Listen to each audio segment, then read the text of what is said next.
The silver lining of COVID-19. They say every dark cloud has its silver lining, and without being facetious, there is some good that will come out of this pandemic, and that is that people will start to realize this liberal idea of globalism and free trade and this dependency on places like China for basic goods is going to be rethought.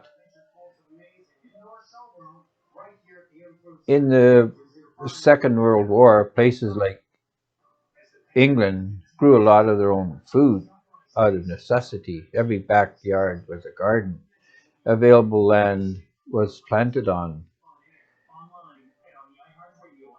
Things that can be produced domestically ought to be produced domestically, and we ought all to show a preference for local based production, even if it means doing without some of the luxuries or reducing the turnover, the model changing that goes on with electronics and so on.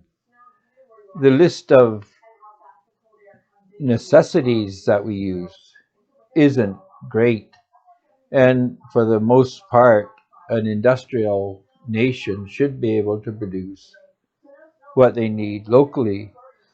And even if some specialization occurs in domestic production between nations, we would be much further ahead if the Western nations, especially those of the British heritage, and by this I mean the United States, Canada, Britain, New Zealand, Australia, and even India, though, and some of the smaller places like Jamaica and so on. If these places with the British heritage focused on helping one another, that would give us a degree of security that is missing when we deal with other nations that will shut the border down and compromise our survival for their own benefit. So I think, as bad as the pandemic is, good can come out of it if we start to focus on more in-house production, more domestic production. Food, health care items, um, energy, transportation, things that are necessary for the average consumer to live needs to be produced domestically. And when there is some benefit to specialize internationally, preference should be given to um, culturally similar nations, i.e., in the English-speaking world, give preference to the English-speaking cultures. England place in the world cannot be overstated, and the culture that it has provided ought not to be abandoned so readily, especially not to favor a place like China. So, um, moving forward, we have to refocus our priorities. And we can't do this through governments. This cannot be put into the hands of government. It has to come from the ground up. So, um, small groups of people need to create a support group and help one another out, creating a medium of exchange or unit of account to track what is given and what is got to create fairness and justice. Because the worst thing we can engage in is inequality and injustice. And the problem we are facing with international trade, free trade, or globalism is that there's no accountability to China.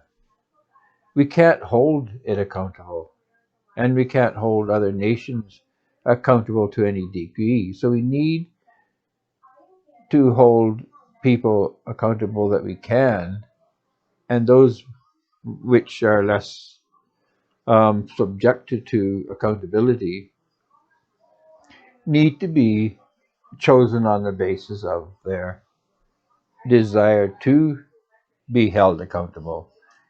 And this is why we need cultural coherency, cultural harmony.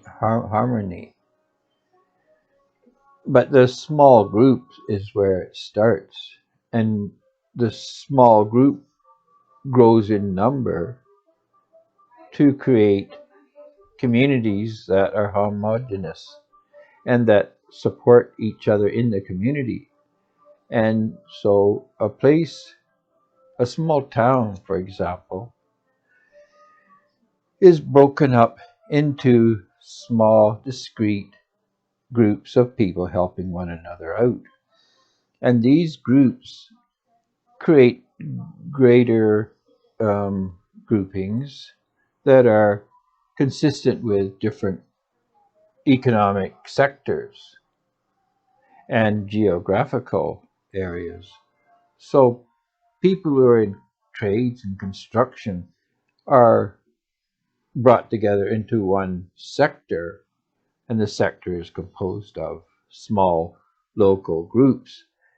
And the same goes for healthcare and for education and so on. These are all sectors, but each sector is also located in a geographical area.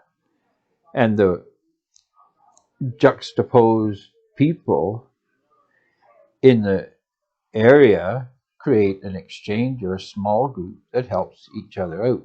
And this is also at the local level. People in a small area, neighborhood, whatever, help one another out using the local exchange. This is very generalized here, and the more detailed information is available, but this is just to give you a run through. But what we're trying to get at is that the community needs to have its own policing that they are controlling so that the police are under the people, and so that it is the people that control their jurisdiction. And this moves up to the nation, but not, it can't be top down the way it is now. We cannot vote in a government, federal government, who then turns around and oppresses the people. There's no power that should go up that is not taken from the bottom and lifted up to the top in a discrete and well-defined way. The bottom determines how much power the federal government has. And it all starts at the level of the small group. And the small group gradually form into larger and larger jurisdictions, each one offering a certain degree of necessary administrative power to the upper level. That's the theory. The specifics is dealt with elsewhere. But the point is, the COVID-19, hopefully, will make it more obvious that this kind of organization has to be put into place. We cannot go through this terrible oppression and tyranny that we're going through now because we've given our power to these upper level governments who are totally incompetent because they have too much power and not enough ability. And let's hope we take this opportunity to change the system for the better and for all time.